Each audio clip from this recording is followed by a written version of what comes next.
السلام علیکم ورحمۃ اللہ وبرکاتہ۔ تمام تعریفیں اللہ کے لیے ہیں جو حمایتی اور مددگار ہے اور بے حد تعریف والا ہے۔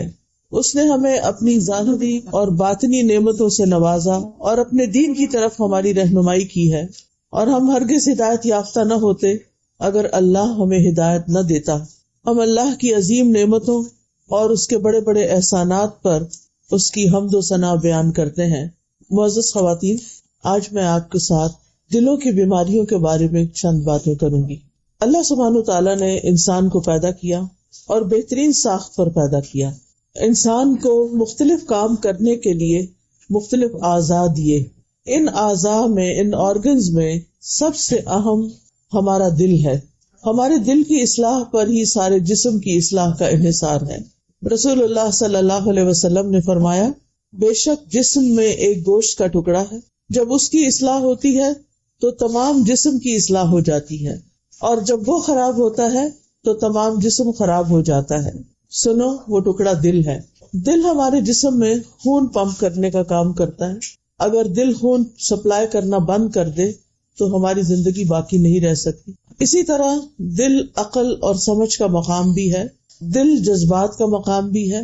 اگر دل صحیح کام کرے، اسپرچولی، انٹلیکچولی، فزیکلی، تو انسان ایک بہترین کامیاب زندگی بسر کر سکتا ہے۔ اور اگر ان آسپیکٹس میں سے دل کسی بھی آسپیکٹ میں بیمار ہو جائے اور صحیح کام نہ کرے تو انسان زندہ ہوتے ہوئے بھی مردوں میں شمار ہوتا ہے۔ یعنی اس شخص کی زندگی میں کوئی خوشی نہیں ہوتی جس کا دل مردہ ہو جائے، جس کے دل میں کوئی خوشی نہ رہے، چاہے اس کے پاس کھانے پینے کی بے شمار نعمتیں ہوں، پہننے اوڑھنے کی، رہنے کی، زندگی گزارنے کی ہر طرح کے بہترین سامان ہو اس کے پاس، لیکن وہ انسان بہترین طریقے پر زندگی بسر نہیں کر سکتا اگر اس کا دل صحیح کام نہیں کرتا۔ دل ایمان کا مقام بھی ہے، کفر بھی دل میں ہوتا ہے، نفاق بھی دل میں ہوتا ہے، شرک بھی دل میں ہوتا ہے۔ اس کے برعکس تقویٰ کا مقام بھی دل ہے، اخلاص کا مقام بھی دل ہے، توکل اور انابت کی جگہ بھی دل ہے۔ تو دل بیک وقت بہت سے کام کر رہا ہوتا ہے، اس لیے دل کی صحت بہت ضروری ہے۔ اور اگر دل بیمار ہو جائے تو انسان صحیح طور پر کام نہیں کر سکتا۔ وحی الہی کا نزول بھی دل پر ہوا۔ اللہ تعالیٰ فرماتے ہیں، وَإِنَّهُ لَتَنزِيلُ رَبِّ الْعَالَمِينَ نَزَلَ بِهِ الرُّوحُ الْأَمِينُ عَلَى قَلْبِكَ لِتَكُونَ مِنَ الْمُنذِرِينَ، اور بے شک یقیناً یہ رب العالمین کا نازل کردہ ہے جسے روح الامین لے کر آپ کے دل پہ نازل ہوئے تاکہ آپ ڈرانے والوں میں شامل ہو جائیں۔ اور ایمان کی درستگی کا انحصار بھی ہمارے دل کی درستگی پر ہے۔ رسول اللہ صلی اللہ علیہ وسلم نے فرمایا، کسی انسان کا ایمان درست نہیں ہو سکتا جب تک اس کا دل درست نہ ہو، اور دل درست نہیں ہو سکتا جب تک کہ زبان درست نہ ہو۔ تو اس سے یہ پتہ چلتا ہے کہ دل کے بعد زبان کا ہماری زندگی میں ایک اہم کردار ہے۔ اگر ہم زبان سے اچھی باتیں نکالیں تو ان کے اچھے اثرات ہم ہی پر آتے ہیں، اور اگر ہم زبان سے بری باتیں نکالیں تو وہ بھی ہمیں ہی کو بھگتنی پڑتی ہیں۔ دل ہی کی بنا پر اللہ تعالیٰ نے بندوں کو چنا ہے۔ عبداللہ بن مسعود کہتے ہیں کہ اللہ تعالیٰ نے اپنے بندوں کے دلوں پر نظر فرمائی تو سب سے بہترین دل قلب محمد کو پایا صلی اللہ علیہ وسلم، تو انہیں اپنی رسالت کے لیے منتخب کر لیا۔ اس کے بعد جو دیکھا تو اصحاب محمد صلی اللہ علیہ وسلم کا دل تمام انسانوں میں سے بہترین تھا، تو انہیں اپنے حبیب، اپنے محبوب محمد صلی اللہ علیہ وسلم کا ساتھی بنا دیا، انہیں نبی کا وزیر بنا دیا۔ اللہ سبحانہ وتعالیٰ بھی نہ ہماری شکل و صورت دیکھتے ہیں، نہ ہمارا مال دیکھتے ہیں، شکل اللہ نے خود بنائی ہے، مال بھی اللہ نے دیا ہے، لیکن وہ ہمارا دل دیکھتے ہیں کہ ہمارے دل میں کس قسم کے خیالات ہیں، وہاں ایمان کا کیا حال ہے، تقویٰ کا کیا حال ہے، وہاں اطمینان کا کیا حال ہے۔ اور اگر دل بہترین ہو تو اللہ سبحانہ وتعالیٰ اس نیت، اس دل کی سوچ، احساس، شوق، محبت، انس، اس کی وجہ سے پھر انسان کو نیکیوں کے بھی بہترین مواقع عطا کرتے ہیں۔ اس لیے ہمارا دشمن ابلیس بھی ہمارے دل پر ہی حملہ آور ہوتا ہے۔ ابن قیم رحمہ اللہ کہتے ہیں، جب اللہ کے دشمن ابلیس کو یہ علم ہوا کہ دل ہی پر ہر چیز کا دار و مدار ہے اور اسی پر ہر چیز کا سہارا ہے، تو اس نے وسوسوں کے ساتھ اس پر فوجوں اور لاؤ لشکر کی چڑھائی کر دی اور اس کی طرف مختلف خواہشات کو لے آیا. یعنی جتنا ہمارے جسم میں یا ہماری شخصیت کے اندر دل کی اہمیت تھی تو ابلیس نے بھی اسی کو ٹارگٹ کیا. ابلیس ہاتھوں میں نہیں آتا، ابلیس پاؤں میں نہیں آتا، وہ دل میں آتا ہے، دل کو کنٹرول کرتا ہے اور پھر ہاتھ پاؤں سارے اس کے پیچھے لگ جاتے ہیں، وہی کام کرنے لگتے ہیں جیسے پھر انسان کا دل چاہتا ہے. وہ کہتے ہیں کہ اس کے لیے صراط مستقیم سے روکنے والے اقوال اور اعمال مزین کیے. یعنی دل کے اندر چونکہ جذبات بھی ہیں، خیالات بھی ہیں، احساسات بھی ہیں، لہذا ابلیس نے انسان کے لیے ایسے خیالات، ایسے جذبات، ایسے احساسات کو مزین کر دیا، خوبصورت بنا دیا کہ جو انسان کو سیدھے رستے سے روک دے، اور گمراہی کے ایسے اسباب کے ساتھ مدد دی جو توفیق کے اسباب کو کاٹ دیتے ہیں. تو بات یہ ہے کہ اگر دل شیطان کے قبضے میں آ جائے تو پھر انسان کے لیے ہدایت پانا مشکل ہو جاتا ہے، کیونکہ دل ہی نیکی اور بدی کو پہچاننے کا آلہ ہے. اور اگر شیطان اپنے وسوسوں کے ذریعے اس پہچان کو دھندلا کر دے تو پھر انسان کے لیے صحیح رستے کا انتخاب مشکل ہو جاتا ہے. وابسہ کہتے ہیں میں رسول اللہ صلی اللہ علیہ وسلم کے پاس آیا تو آپ نے فرمایا تم نیکی کے بارے میں پوچھنے آئے ہو؟ میں نے کہا جی ہاں.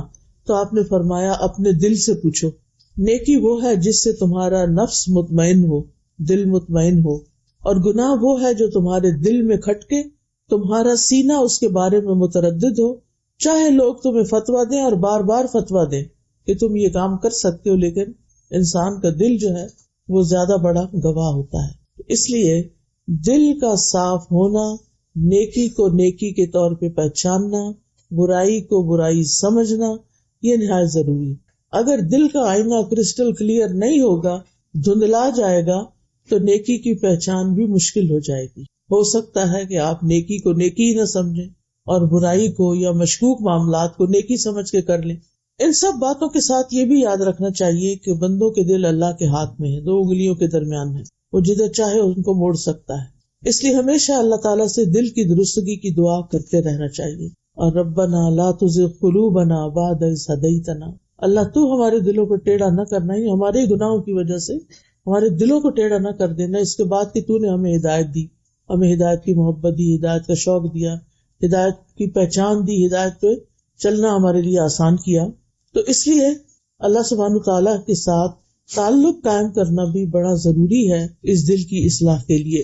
دل کی ایک خصوصیت اور بھی ہے کہ یہ دل بہت تیزی سے بدلتا رہتا ہے، الٹ پلٹ ہوتا رہتا ہے، اس کے اندر تبدیلی آتی رہتی ہے. لہذا اس کے اندر ثبات قائم کرنا اور استقامت لانا یہ بھی ایک مشکل کاموں میں سے ایک کام ہے کہ کسی چیز پر انسان کا دل ٹھہر جائے، اس کے اندر ایک یقین کی کیفیت پیدا ہو جائے اور انسان بھٹکنے سے بچ جائے.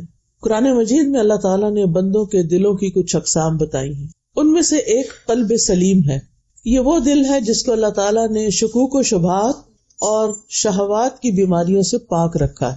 اور اللہ نے ہمیں حکم دیا ہے کہ جب ہم اللہ تعالیٰ کے ساتھ ملاقات کریں تو اس دن ہمارا دل پاک ہونا چاہیے، قلب سلیم ہونا چاہیے، کیونکہ اللہ تعالیٰ کے ہاں کوئی اور چیز فائدہ نہیں دے گی، نہ مال نہ بیٹے جن کے پیچھے ہم بھاگتے رہتے ہیں. یوم لا ينفع مال ولا بنون الا من اتى اللہ بقلب سلیم. جس دن مال اور بیٹے کام نہیں آئیں گے مگر جو اللہ کے پاس سلامت دل کے ساتھ آیا، یعنی جو سلامت دل لے کر آیا وہ فائدے میں رہے گا. اس لیے ہمیں اپنی زندگی میں اپنے دل کے بارے میں سب سے زیادہ فکر مند ہونا چاہیے کہ اس کی سٹیٹ یا اس کی حالت کیا ہے، کیونکہ موت کے وقت دل کی جو کیفیت ہوگی اسی کے ساتھ انسان کو فوت کر لیا جائے گا، پھر وہ تبدیل نہیں ہوگی، پھر وہ قبر میں بھی اور حشر میں بھی اور دنیا کے بعد آخرت میں بھی اسی طرح رہے گا. اس لیے بہت ضروری ہے کہ ہم اپنے دل کو یعنی قلب کو قلب سلیم بنائیں. اللہ سبحانہ تعالیٰ نے ابراہیم علیہ السلام کی صفت بیان کی ہے اور اس میں فرمایا ہے کہ اذ جاء ربہ بقلب سلیم، جب وہ اپنے رب کے پاس سلامت دل کے ساتھ آیا. تو قلب سلیم کون سا دل ہوتا ہے جس کو ابراہیم علیہ السلام کی صفت بتائی گئی؟ وہ اللہ سے ڈرنے والا ہوتا ہے، لیکن صرف ڈر نہیں ہوتا، اس میں اللہ سے محبت بھی ہوتی ہے. اس محبت کی وجہ سے اس انسان کو ہر اس چیز سے محبت ہو جاتی ہے جس سے اللہ تعالیٰ محبت کرتا ہے، یعنی نیکی کے کاموں میں رغبت ہونے لگتی ہے اور گناہوں سے انسان بچنا شروع کر دیتا ہے۔ پھر اسی طرح قلب سلیم حسد، بغض، کینے وغیرہ سے بھی پاک ہوتا ہے۔ یہ دل مخلوق سے محبت کرتا ہے، اپنی ذات پر دوسروں کو ترجیح دینے والا ہے، معاف کرنا اس کے لیے بہت آسان ہوتا ہے اور کثرت سے اللہ کو یاد کرتا ہے۔ کہیں پر بھی ہو وہ اپنے رب کو نہیں بھولتا۔ یہ نشانیاں ہیں، یہ علامات ہیں قلب سلیم کی۔ تو پہلا دل کون سا ہو گیا؟ قلب سلیم، سلامت دل۔ کس کس چیز سے سلامت؟ حسد، بغض، کینہ سے، جی ہاں، شکوک و شبہات سے، شہوات سے، شرک سے، نفاق سے۔ اور قلب سلیم کی جو خوبیاں ہیں اور صفات ہیں کہ وہ دل اللہ سے ڈرنے والا ہوتا ہے، اللہ کا ڈر ہوتا ہے اس دل میں، اور وہ ہر وقت یہ دیکھتا ہے، یہ چاہتا ہے کہ میرا رب مجھ سے کیا چاہتا ہے، مجھے اپنی زندگی کو اس کے مطابق موڑنا ہے۔ کیونکہ دل کی بہت سی خواہشات ہوتی ہیں نا، دل کے اندر دنیا کے نقصان کا بھی خوف ہوتا ہے۔ تو ہمیں اللہ سے ملاقات سے پہلے اپنے دل کو قلب سلیم بنانا ہے، کیونکہ اس دن مال اور بیٹے کام نہیں آئیں گے بلکہ قلب سلیم ہی کام آئے گا۔ دوسرا دل جس کا ذکر قرآن مجید میں کیا گیا ہے وہ بیمار دل ہے۔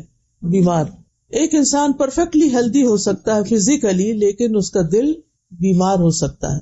اس کے بارے میں اللہ سبحانہ وتعالیٰ نے خبر دی ہے قرآن مجید میں، فی قلوبہم مرض فزادہم اللہ مرضا، ان کے دلوں میں بیماری ہے اور اللہ نے ان کی بیماری کو اور بڑھا دیا ہے۔ اس سے یہ پتہ چلتا ہے کہ دل بیمار بھی ہوتا ہے، اور اگر دل کا علاج نہ کیا جائے تو بیماری بڑھتی بھی جاتی ہے اور بالآخر دل مردہ ہو جاتا ہے، مر جاتا ہے، سخت ہو جاتا ہے، دل میں نجاست بھر جاتی ہے۔ تو تیسرا دل پھر آٹومیٹیکلی کون سا ہوا؟ مردہ دل۔ ایک ہے قلب سلیم، صحت مند دل، سلامت دل، دوسرا ہے بیمار دل، اور تیسرا ہے مردہ دل۔ مردہ دل جو ہے یہ کافر کا دل ہوتا ہے، جس پر لیئرز چڑھ جاتی ہیں کفر کی، شکوک و شبہات کی، اندھیروں کی۔ جیسے قرآن مجید میں آتا ہے وَقَوْلِهِمْ قُلُوبُنَا غُلْفٌ، بنی اسرائیل اسلام کیوں نہیں قبول انہوں نے کیا تھا، پروفٹ کو کیوں نہیں مانا تھا جبکہ اتنے واضح دلائل تھے، دل مردہ تھا، دل نے نہیں مانا۔ تو اللہ تعالیٰ نے ان کے گناہوں کی وجہ سے ان کے دلوں پر مہر لگا دی تھی کہ اب یہ ایمان نہیں لائیں گے۔ اور ایسے ہی دلوں کو سنگ دل بھی کہا گیا ہے، سخت دل، پتھر دل، کیونکہ پتھر میں جان نہیں ہوتی نا۔ ثم قست قلوبکم من بعد ذلک فہی کالحجارۃ او اشد قسوہ، پھر اس کے بعد تمہارے دل بہت سخت ہو گئے، پتھروں کی طرح یا اس سے بھی زیادہ سخت، کہ جس پر نہ کسی کا رونا دھونا اثر کرتا ہے، نہ کسی کی محبت اثر کرتی ہے، نہ کسی کا سمجھانا اثر کرتا ہے۔ وہ انسان ایسا ہوتا ہے جیسے بالکل بلینک ہو، نہ وہ روتا ہے، نہ وہ ہنستا ہے، نہ اس کو کسی کا کوئی احساس ہوتا ہے۔ تو یاد رکھیے دل بیمار بھی ہوتا ہے اور دل کو شفا بھی ملتی ہے، دل سخت بھی ہوتا ہے، بگڑ بھی جاتا ہے اور اس کو موت بھی آتی ہے، کبھی کسی حالت میں منتقل ہو جاتا ہے، بدلتا رہتا ہے، کبھی کسی حالت میں منتقل ہو جاتا ہے۔ اور یہ حالات جسمانی زندگی، جسمانی موت، جسمانی بیماری اور جسمانی شفا سے بڑھ کر ہیں۔ دل کی بیماریوں میں سے کچھ چیزیں جو اس کو تکلیف دیتی ہیں وہ غصہ ہے، غم ہے، اور اس سے ملتی جلتی چیزیں جو اس کو لوگوں کی طرف سے فیس کرنی پڑتی ہیں۔ پھر دل کے کچھ ایسے عوارض ہیں، ایسے بیماریاں ہیں دل کی جو انسان کو فتنوں میں ڈال دیتی ہیں، یعنی انسان فتنوں کا شکار ہو جاتا ہے۔ تو یاد رکھیے کہ دل کا مرض جو ہے وہ جسمانی امراض سے زیادہ خطرناک ہے۔ دل کا بیمار ہونا کس سے زیادہ خطرناک ہے؟ جسمانی بیماریوں سے، کیونکہ جسمانی بیماریوں کا اثر جسم پر لوکلی ہوتا ہے۔ آپ کے جسم میں درد ہے کسی جگہ تو وہ لوکلی ایک جگہ پر درد ہے، آپ کے ہاتھ سن ہو گیا تو آپ کا ہاتھ سن ہے، پاؤں میں درد ہے تو پاؤں میں درد ہے۔ لیکن جب دل بیمار ہوتا ہے تو پورے جسم کو کنٹرول میں لے لیتا ہے۔ یہ بہت بڑا فرق ہے۔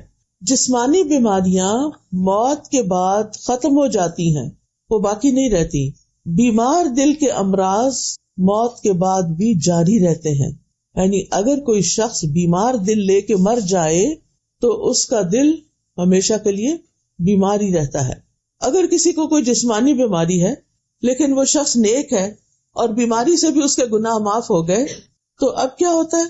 بلند درجوں، بلند جنتوں میں وہ انسان چلا جاتا ہے۔ مرض ختم ہو گیا، سب کچھ بھول گئے، ساری تکلیفیں بھول گئے۔ لیکن دل کا مرض موت کے بعد بھی جاری رہتا ہے حتیٰ کہ اس انسان کو ہمیشہ کے لیے بدبختی اور بدنصیبی کی طرف لے جاتا ہے، اس میں مبتلا کر دیتا ہے. وہ کون سی بدنصیبی ہے؟ جہنم کی بدنصیبی. لا یصلاھا الا الاشقی، جس میں انتہائی بدبختی داخل ہوگا. اور وہ انسان کی بدبختی اس لحاظ سے بھی ہے کہ انسان تکلیفیں اٹھانے کے ساتھ ساتھ بالکل اکیلا ہوگا. نہ وہ کسی کی سنے گا، نہ اس کو کوئی سنا سکے گا، وہ کسی کی سن ہی نہیں پائے گا، اتنی تکلیف میں ہوگا. تو اس لیے بہت ضروری ہے کہ ہم دلوں کا علاج کرتے رہیں، دلوں کی بیماریوں کو آئیڈینٹیفائی کرتے رہیں اور ان کا علاج سوچیں. ابن قیم کہتے ہیں کہ دلوں کی بیماریوں کی دو بڑی اقسام ہیں. ایک ہے مرض الشبہات، شکوک و شبہات کی بیماری، اور دوسرے ہے مرض الشہوات، خواہشات کی بیماری. ہاں تک شکوک و شبہات کی بیماری کا تعلق ہے تو اس میں نفاق آتا ہے. نفاق کیا ہوتا ہے؟ خیر ظاہر کرنا، شر کو چھپانا، کفر چھپا جانا، ایمان ظاہر کرنا بظاہر. تو یہ بھی نفاق اکبر بھی ہوتا ہے، نفاق اصغر بھی ہوتا ہے. نفاق اصغر جو ہے وہ اخلاق میں نفاق ہے، اور ایسا انسان اپنے نفاق کے لیے منافقین کے اخلاق کو اختیار کرتا ہے، یعنی اخلاق یا ظاہری اس کی صفات پھر منافقین جیسی ہو جاتی ہے. تو سب سے پہلی بیماری جو دلوں کو لاحق ہوتی ہے، جس سے خرابی شروع ہوتی ہے اور پھر وہ پھیلتی چلی جاتی ہے، وہ ہے شک و شبہ کی بیماری، شکوک و شبہات کی بیماری. کس چیز میں شک؟ اللہ تعالیٰ کی وجود میں شک. وحدانیت تو بعد میں آتی ہے، وجود پہلے آتا ہے. وجود میں شک. کیا آج ایسے لوگ ہیں جو اللہ کے وجود میں شک کرتے، اللہ کی ذات میں شک کرتے؟ وہ کیا کہتے ہیں؟ ہاں، کہ کوئی گاڈ ایگزسٹ ہی نہیں کرتا. اور یہ ان کا صرف شک ہی نہیں بلکہ وہ آگے یقین پہ چلا گیا. جی ہاں، یعنی اگر وہ مانتے نہیں ہیں، سارے اس چیز کو صرف مانتے ہیں جس کا وجود یعنی جو حواس خمسہ سے محسوس کی جا سکتی ہو، اس کے بیونڈ نہیں. تو شکوک و شبہات میں انسان اللہ کی ذات پر شک کرتا ہے، قرآن کی آمد پہ شک کرتا ہے، فرشتوں کو نہیں مانتا، نبی صلی اللہ علیہ وسلم پہ شک. تو ہر ایک کا ایک لیول ہے. کوئی تو سرے سے ہی شک میں ہے کہ اللہ ہے ہی نہیں، کوئی مانتے ہیں لیکن وہ کہتے ہیں کہ اللہ تعالیٰ کو اتنی ضرورت نہیں تھی کہ بندوں کو چھوٹی چھوٹی چھوٹی باتیں بتائیں. تو یہ وحی وغیرہ کا کوئی سلسلہ نہیں ہے. ان میں سے کچھ قرآن کو پھر بھی مان لیتے ہیں لیکن سنت کو نہیں مانتے. کس میں ہے نا لوگوں کے شکوک و شبہات کی، ان کے ذہنوں میں خلل ہے، شیطان نے وسوسے ڈال دیے ہیں. یاد رکھیے جس سے شروع میں نے بتایا تھا نا کہ ہر بیماری کی جڑ جو ہے نا وہ شیطان ہے پیچھے، کہ وہ انسان کو وسوسے ڈالتا ہے. لہٰذا انسان ان وسوسوں کے مطابق پھر بعض اوقات ایکٹ کرنے لگتا ہے، کیونکہ جو چیز بار بار آپ کے دل میں آ رہی ہے، جیسے سوئسائڈ ہے. کیوں سوئسائڈ کر لیتے ہیں لوگ؟ کیونکہ ان کے دل میں بار بار خیال آ رہا ہوتا ہے. تو شیطان بھی ایک دفعہ نہیں آتا. الخناس الذی یوسوس فی صدورنا، خناس کس کو کہتے ہیں؟ جو بار بار آتا ہے، پلٹ پلٹ کے آتا ہے. یعنی آپ ادھر سے نکلنے لگتے ہیں وسوسے سے یا اس کی پھیلائی ہوئی نجاست سے، وہ دوبارہ آ جاتا ہے، کسی اور رنگ میں آ جاتا ہے، انسان کو اس سے باہر نہیں نکلنے دیتا. تو شک میں کبھی اللہ کے وجود میں، کبھی اللہ کے کلام میں، کبھی اللہ کے نبی میں، کبھی اللہ تعالیٰ کی دی ہوئی بھیجی ہوئی قیامت تک کی تعلیمات میں، یہ ساری چیزیں انسان کے اندر آنے لگتی ہیں اور انسان ایک عجب کشمکش کا شکار ہو جاتا ہے. پھر آپ دیکھیے دل جب بگڑتا ہے اور دل بیمار ہوتا ہے تو اس میں اس کے اندر یہ صلاحیت نہیں رہتی کہ وہ چیزوں کو ان کی حقیقت پر دیکھ سکے. چیز کچھ ہوتی ہے، وہ اس کو کچھ اور نظر آ رہی ہوتی ہے. یعنی اللہ تعالیٰ کی بنائی ہوئی چیزیں جس کام کے لیے ہوتی ہیں وہ اس کام میں نہیں ان کو لاتا بلکہ ان کو کسی اور کام میں لگا دیتا ہے. دنیا کے بارے میں انسان کے اندر فساد پیدا کرتا ہے، چیزوں کو ان کی حقیقت پر نہ دکھا کر، اور پھر اس کے ساتھ ساتھ آخرت کے بارے میں. یعنی دلوں کے امراض میں سے ایک اہم مرض فساد تصور ہے، تصور کا فساد، امیجنیشن کا فساد، کہ ہر چیز کو الٹا امیجن کر لینا، الٹا سوچنا، صحیح نہ سوچنا، صرف دنیا کی فکر ہونا، ساری قوتیں دنیا میں لگا دینا، اور پھر اسی طرح حق کو باطل دیکھنا اور باطل کو حق دیکھنا بھی دل کی بیماری ہے. اسی لیے ہم دعا کرتے ہیں نا، اللہم ارنا الحق حقا وارزقنا اتباعہ وارنا الباطل باطلا وارزقنا اجتنابہ. اللہ ہمیں حق کو حق دکھا اور اس کا اتباع کرنے کی توفیق دے، اس کی پیروی کر سکوں، اور باطل کو باطل دکھا اور مجھے اس کی پیروی سے بچا. اور اس کے آگے بھی ہے دعا وَلَا تَجْعَلْهُ مُلْتَبِسًا عَلَيْنَا فَنَضِلَّ، اے اللہ باطل کو ہم پر مشتبہ اور غلط یا خلط ملط کر کے نہ دکھا کہ ہم گمراہ ہو جائیں، یعنی ضرور حق سے فائدہ اٹھاتے رہیں۔ جب دل میں شکوک و شبہات کی بیماری پیدا ہوتی ہے تو انسان اللہ سبحانہ و تعالیٰ کے بارے میں بدظن ہو جاتا ہے۔ اگر کبھی اللہ تعالیٰ کے بارے میں ایسا خیال گھر بنا جائے دل میں اور بار بار آئے تو انسان کو کیا سوچنا چاہیے؟ جی ہاں، تو تقدیر کے فیصلوں کو انسان قبول نہیں کرتا، اللہ سے ناراض ہوتا ہے، یہ بیمار دل کی علامت ہوتی ہے۔ اللہ کے رسول کے بارے میں بدگمانی، اللہ کے اولیاء کے بارے میں بدگمانی۔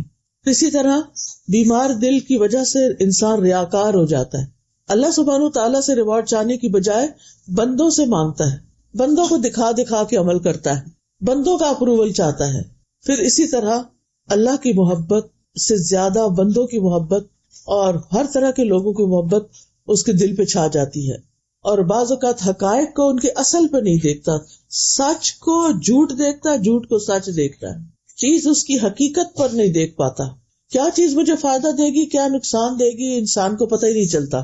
یہ بیمار دل کی علامت ہے۔ پھر جب دل بیمار ہوتا ہے تو دوسری بڑی بیماری، یعنی ایک لگی شکوک و شبہات کی، ان شکوک و شبہات کی وجہ سے اور بہت سی خرابیاں پیدا ہو گئی، اور دوسری ہے خواہشات کی بیماری، شہوات کی۔ اس سے مراد ہر وہ بیماری ہے جو خواہش نفس پر مشتمل ہو، مثلا سرداری اور قیادت، لیڈرشپ کی چاہت، کہ اس کا یہی دل چاہتا ہے کہ چاہے وہ کچھ بھی کر لے لیکن اس کو بڑا مان لیا جائے، اور پھر کیا ہوتا ہے کہ وقت کے ساتھ ساتھ اس کے اندر یہ چیز اور اسٹرانگ ہوتی چلی جاتی ہے اگر وہ اس کا علاج نہیں کرتا۔ پھر شہرت کی محبت پڑ جاتی ہے کہ اتنے لوگوں میں میں مشہور ہو جاؤں، پھر دنیا کی محبت میں گرفتار ہو جاتا ہے انسان۔ تو خواہشات ہر وہ چیز جو انسان کے دل میں جگہ بنا لے اور انسان چاہے کہ وہ اس کے پاس ہو۔ تو اب دیکھیے کہ جب انسان خواہشات میں مبتلا ہوتا ہے تو پھر اللہ تعالیٰ سے بہت دور ہو جاتا ہے، کیونکہ بیمار دل ہوتا ہے، اور اس میں کئی طرح کے فتنے جنم لیتے ہیں، جیسے عورتوں کا فتنہ۔ جب انسان کے دل میں عورت کی خواہش پیدا ہو جاتی کسی مرد کے دل میں تو وہ ہر طریقہ اختیار کرتا ہے اس تک رسائی حاصل کرنے کا، اور پھر کسی بھی شرعی حد کے پاس رکے بغیر وہ صرف اور صرف اپنی خواہش کو پورا کرنا چاہتا ہے۔ پھر اسی طرح محبت کا فتنہ، اور اس میں انسان اللہ سے بڑھ کے دوسروں کو محبت دینے لگتا ہے، اللہ سے بڑھ کر اوروں کو چاہتا ہے۔ ابن تیمیہ کہتے ہیں کہ عشق ایک نفسیاتی بیماری ہے، اور اگر یہ شدت اختیار کر جائے تو اس سے جسم بھی متاثر ہوتا ہے اور یہ ایک جسمانی بیماری بھی بن جاتی ہے، یا تو وہ دماغی بیماریوں کی شکل اختیار کر لیتی ہے جن کے بارے میں کہا جاتا ہے کہ وہ وسوسوں کی وجہ سے جنم لیتی ہیں، یا پھر وہ جسمانی بیماری بن جاتی ہے جیسے کہ کمزوری، دبلا پن اور اسی طرح کے مسائل۔ پھر تکبر کی شہوت، یہ خواہش دل میں ہونا کہ میں سب سے بڑا بن جاؤں، میرا نام سب سے آگے ہو، لوگ مجھے بہت اچھا سمجھیں۔ تو تکبر ہے کیا؟ تکبر لوگوں کو حقیر سمجھنا اور اس کے ساتھ ساتھ حق کا انکار کرنا۔ پھر آپ دیکھیے کہ حسد کی شہوت، اور لوگوں کے پاس جو ہے اس کی خواہش کہ جو اس کے پاس ہے وہ مجھے مل جائے اور اس سے ہٹ جائے، اس سے چلا جائے، اور یہ ایمان کے منافی چیزیں ہیں۔ پھر اسی طرح ظلم و ستم کی شہوت بھی ہوتی ہے انسان کے اندر، کہ وہ چاہتا ہے کہ دوسروں کو برا بھلا کہے، گالیاں دے، غیبت کرے، چغل خوری کرے، فساد ڈلوائے اور لوگوں کے مالوں کو لوٹتا جائے وہ پیچھے پیچھے۔ پھر اسی طرح نبی صلی اللہ علیہ وسلم نے فرمایا عنقریب میری امت کو بھی پچھلی امتوں کی بیماری لگ جائے گی۔ صحابہ نے کہا اللہ کے رسول امتوں کی بیماری سے کیا مراد ہے؟ آپ نے فرمایا اترانا، تکبر کرنا، زیادہ مال جمع کرنے کی حرص رکھنا، دنیا میں فریب سے کام لینا، حسد کرنا، حتیٰ کہ بغاوت، ظلم دنیا میں عام ہو جائے۔ یعنی اب آپ دیکھ رہے ہیں نا کہ سب سے پہلے دل کے اندر جو بیماریاں ہیں وہ کون کون سی ہیں؟ دو بڑی بیماریاں، ایک شکوک و شبہات کی اور ایک شہوات کی۔ شکوک و شبہات سے پھر نفاق جنم لیتا اور اس طرح کی، اور شہوات سے یہ حسد، بغض، نفرت